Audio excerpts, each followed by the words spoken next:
Good afternoon guys, welcome to my vlog. For today's video ay bibili nga tayo ng ulam dito sa may talipapa.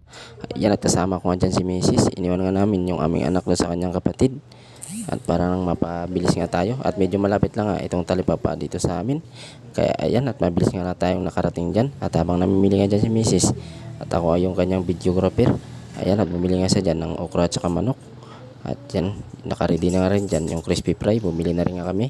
At bumili na rin nga ako ng isang buting mantika para yung gagamitin natin sa ating fried chicken. Yan, at malapit na nga tayong makarating dito sa ating boarding house. Yan, so nagmamadali nga tayong umuwi para maluto na natin ito. Ayan, so talaga namang napakaganda ng view dito sa itaas. At nakita ko nga dyan yung mga kabataan at talagang napakasaya. Ayan, at nag-outing na nga sila dyan sa may labas. Ayan, at nakaready na nga itong fried chicken.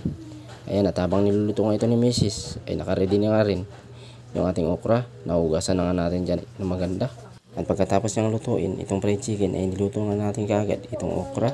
Nasa ganun ay makakain na tayo. At ito na lang nga yung inaantay natin ay kakain na nga tayo. Ayun lang guys, maraming salamat. Thank you for watching.